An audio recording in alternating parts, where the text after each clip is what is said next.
We entered the caves carefully, trying to avoid a trip or a fall that would make us certain prey for the hunters. The light dimmed as we moved a short ways into the cavern, the illumination from the windowed facility behind us fading in the distance.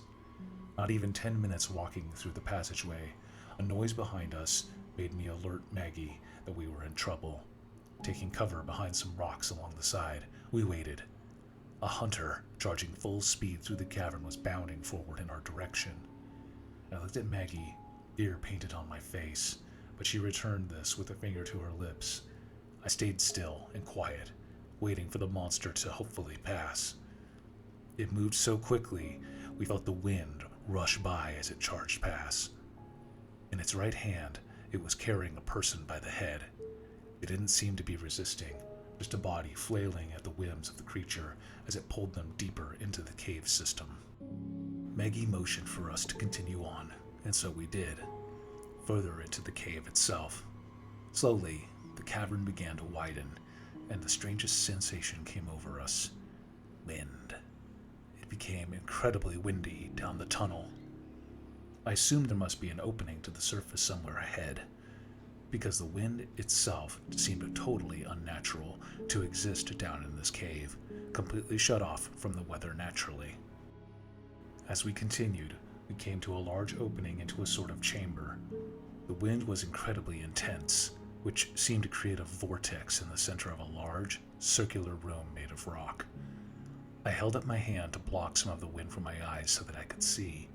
Even then, it was hard to believe what I was seeing.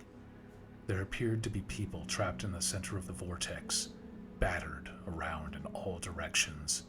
They didn't seem able to resist the torrent of air that smashed, pulled, and twisted them uncontrollably. They seemed to flail helplessly in the never-ending flow of the wind. "We need to stick to the sides. Hold on tight or you'll get swept in with them," Maggie shouted, her voice barely audible over the deafening winds. The rock was thankfully formed in a way that allowed for handholds. If it had been smooth, I don't think it would have been possible to find a steadying point. We most certainly would have been swept into the center had this been the case. The going was slow, carefully placing our hands and feet to keep our balance. We eventually made our way to an opening on the opposite side of the room that we entered from. Another wide opening much like the entrance, which was now slowly narrowing into a fresh pathway.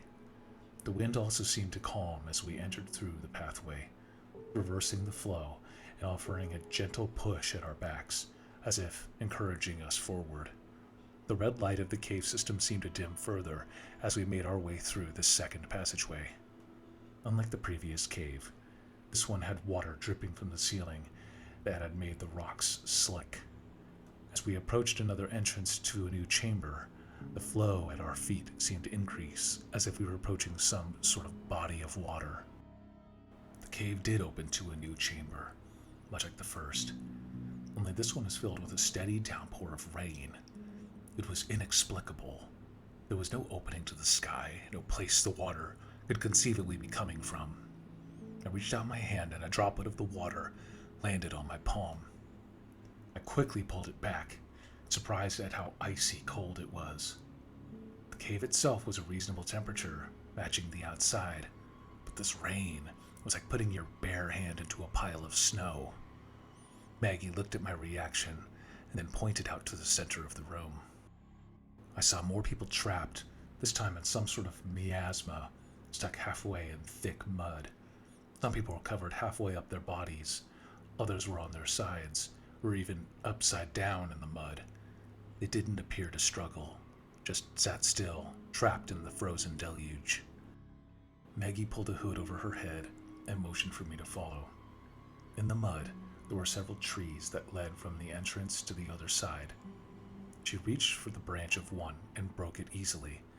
The icy rain seemed to have an effect on them that made the branches brittle and easy to break. She took the branch and threw it into the mud ahead of us, and then motioned for me to do the same. We moved slowly between each set of trees, breaking the branches and then using them as stepping stones to avoid sinking into the muck. My hands shook in the icy cold, almost unable to break the branch, but I knew I had to keep moving or I'd be trapped like the people in this room. By the time we reached the end, Both of us were exhausted, cold, and wanting nothing to do with that room anymore. As we entered the next cave, the temperature instantly rose, as if we'd passed an invisible barrier separating the two areas. My body and hands burned as my nerve endings came back to life, reporting pain from the intense cold I had just put myself through. Maggie rubbed her arms and sat for a moment, also recovering from the intense cold of the crossing. She was undeterred, though, and motioned for us to continue. This tunnel was longer than the first two, twisting and turning before beginning to widen once more. As we approached the next entrance, Maggie pointed toward a sign on the wall. Unmistakably, something had been carved into the rock face, an arrow pointing to a formation of rock on the side of the tunnel. We both moved toward it, and there was a hole in the rock itself. It was only large enough to fit one adult at a time, but there was definitely an additional passageway. "I'll go first. Keep an eye out for those things," she said as she began lowering herself into the tunnel. I nodded in agreement and looked down the tunnel. We were close enough to the entrance to the next area that curiosity got the better of me. I turned and glanced into the next chamber that we were not traversing. It wasn't filled with any sort of trap like the previous two had been. This chamber was filled with people who were pushing giant weights, almost like boulders, around a room. One person on each side were pushing against the other, as if they were in a never-ending duel over who could advance the stone. The sound of the rocks made booming noises throughout the cavern, which echoed off the hard walls. "Hey, you still up there?" I heard Maggie yell. I turned back to the small opening and began lowering myself down. As I reached the bottom, the red color that permeated the main tunnels seemed to fade. I was returned to the gray that seemed to dominate the palette in the world above. Maggie led the way into a room unlike anything else we had seen so far. The rock face was smoothed and almost became like a troweled concrete.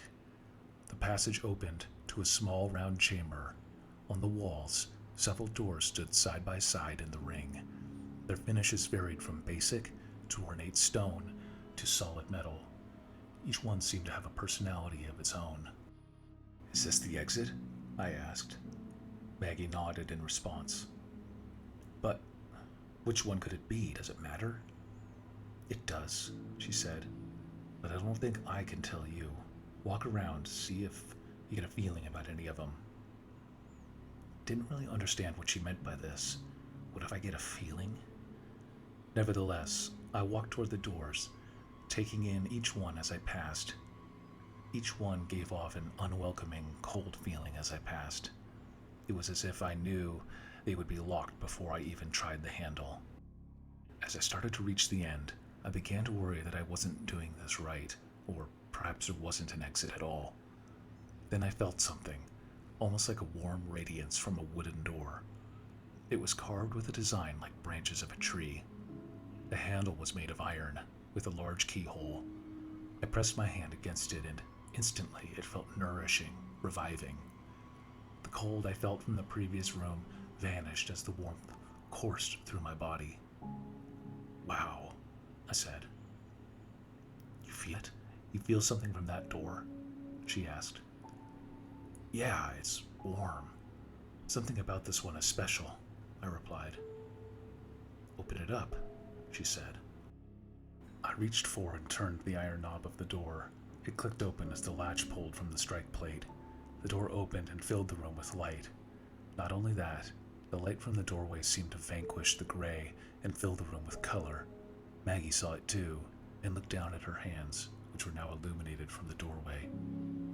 "You go," she said abruptly. "We'll both go. This has to be the way out," I said. "I can't go with you. Just go," she said. "What? Why not? You can't possibly want to stay here," I exclaimed. "I've been here before, Jim. I've done the test. None of these doors matched me. I think I'm meant to be here. Meant to because of something I've done," she explained. "I don't understand," I said. "Just go," she said. Maggie moved forward and shoved me. She caught me by surprise, and I stumbled back, just enough to fall backward through the door frame. As I did so, my vision was filled with the light of the entryway. which seemed to envelop me as I passed. For a brief moment, I saw Maggie, tears in her eyes as she backed away from the door. To my horror, one of the hunters had crept behind and grabbed her around the chest. I only just saw her look of shock as the door slammed shut and my vision was completely eclipsed by the light.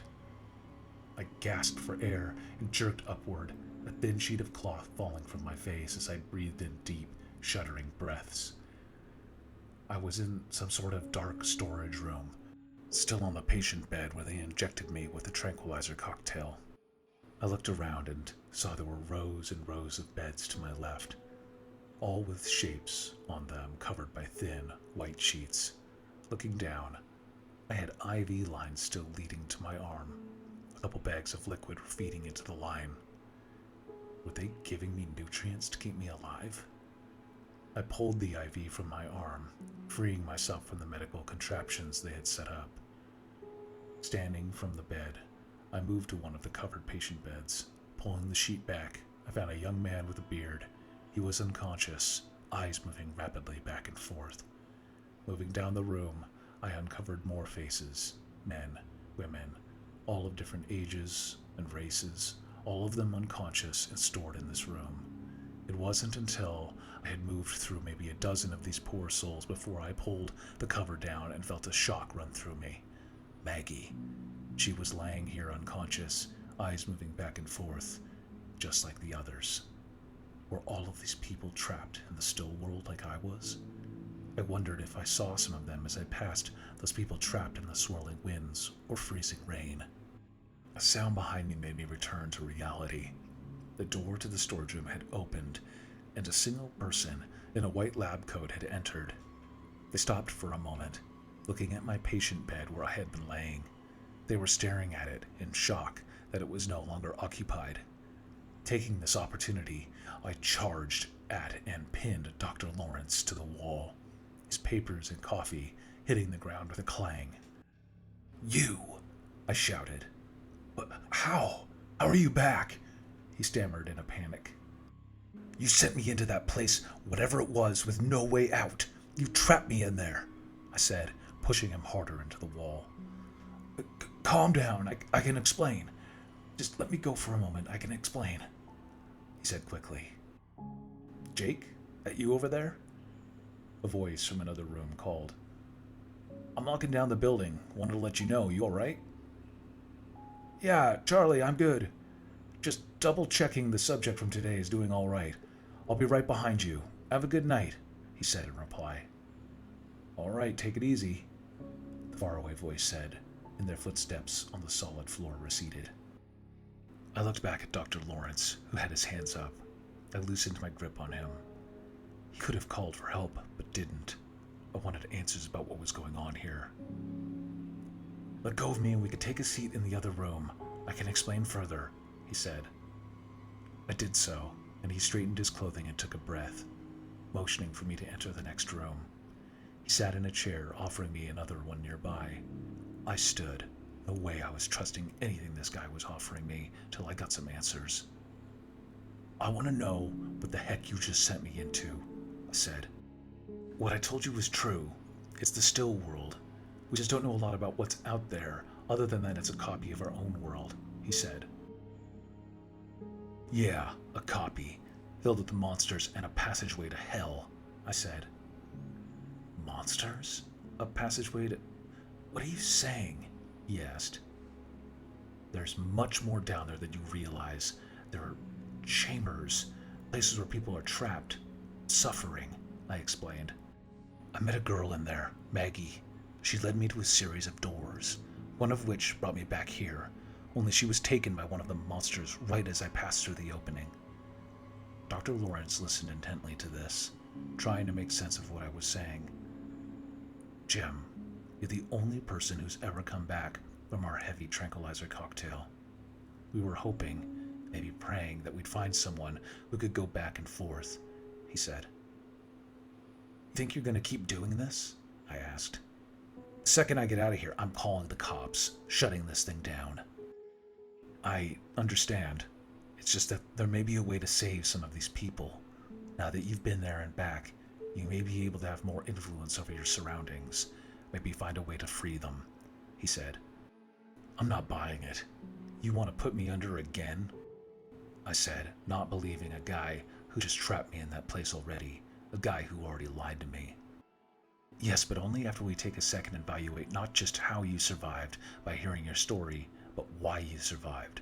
Something different happened to you than any of these other people, and we need to figure out what that is so we have a chance to save everyone else, he said. I paused for a moment, thinking about this. I don't know if I cared about all the other people, but Maggie.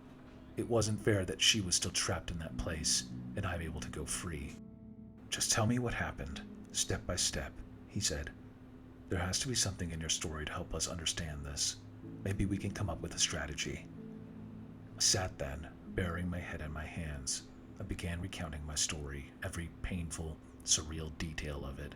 The doctor listened carefully, taking periodic notes on points he must have thought were important. If I agree to this, and I'm not saying I am, what are the chances that we can get any of those people out of there? I asked. Dr. Lawrence looked at his notes, then back to me. Slim, he said, but there is a chance, only if you're willing to go back, though. Maybe even surprising myself, I nodded, thinking that if there was any way to get back to and save Maggie, I had to try. She risked everything to get me back to this world. We'll need to do some tests. Come with me, he said as he stood up from the chair. I followed Dr. Lawrence, unsure of what was to come from this next adventure. I wouldn't be able to live with myself if I didn't at least try, though. Try to bring Maggie or anyone back from that nightmare.